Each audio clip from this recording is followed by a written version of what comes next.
Hi guys, magandang araw sa ating lahat. Ito pong Gamilix Vlog. Ang pag-uusapan natin ngayon ay ang doon sa press conference ni Pangulong Bongbong Marcos Jr. Guys, kasi tinanong si PBBM ng media tungkol doon sa pahayag ni Amy Marcos doon sa rally ng ANC. Alam naman natin kung anong mga sinabi ni Amy Marcos patungo kay PBBM.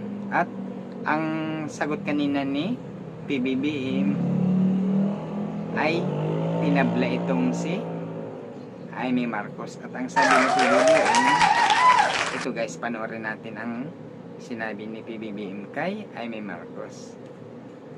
How do you respond to the drug use accusations made by no less than your sister, Senator Amy Marcos, against you and the First Family? Sir, were you hurt by her accusations, and how do you explain these claims to the public? It's anathema to me to talk about family matters generally in public. I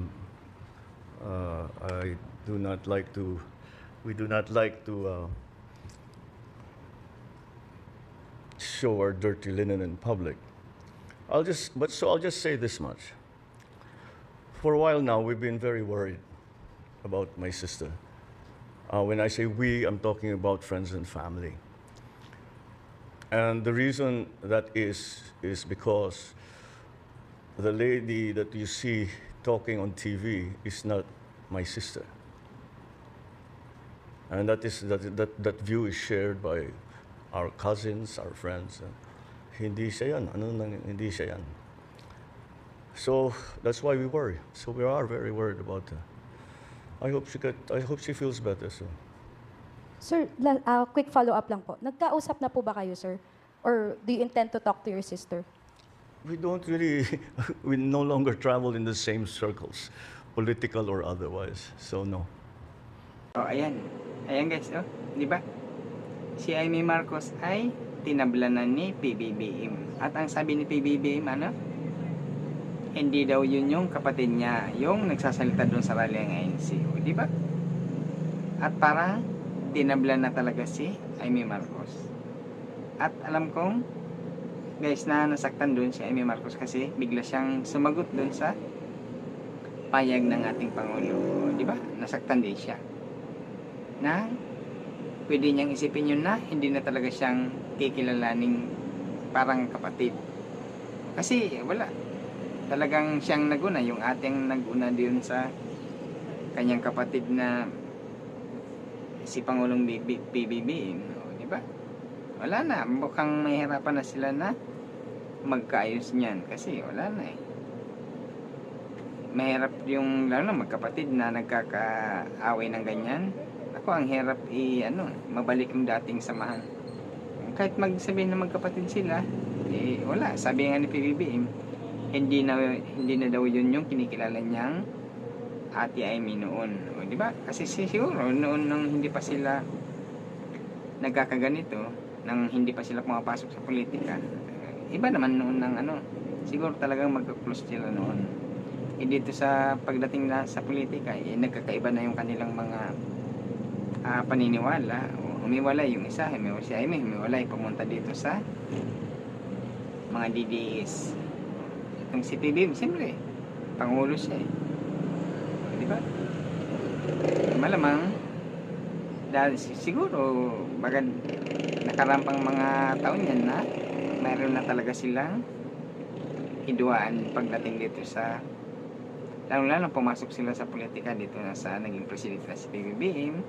Siguro, may mga hinaing itong si kanyang ate, na si Amy, na hindi na pagbigyan. O kaya doon, yan, namiwalay na siya ng landas sa politika. O, yan na guys. O, yan ang ating masasabi na yan ang ating nakuhang doon sa press conference ng ating Pangulong PBBM kanina. O, yan. O, diba? Sigurado nasaktan doon si Amy doon sa sinabi ni PBBM na hindi na daw yun yung kanyang ating Amy. Biglang sumagot si Amy. Sabi ni Amy, ako to. Di ba? Nasaktan din siya doon sa sinabi ni PBBM na hindi daw yun yung kanyang kinikilalang ate. O, sabi ni PBBM yung nakita daw natin doon sa rally, doon sa television, ay hindi daw yun yung kanyang kapatid na ate. O, di ba? Wow! Masakit din na yun yung naramdaman mo ngayon na tinabla ka na ng kapatid mong si Pangulong PBBM. O, di ba? O, ganun lang ang buhay. Ikaw ang ate, dapat ikaw ang nagpapasensya dito sa iyong kapatid. Kung ano man ang mamagitan sa inyong mga tampuhan, dapat ikaw ang nagpapakumbaba kasi ate ka. O, di ba? O, ngayon, tinabla ka na. Masakit. O, di ba? Kaya ito na lang ang ating nakuhang balita kanina doon sa press conference ni PBBM kanina doon.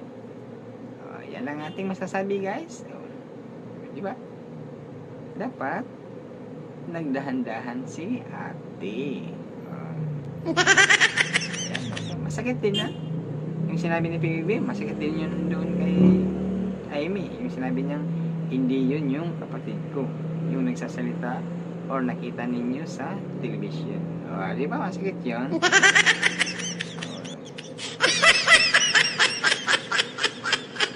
Guys, dito na lang ang ating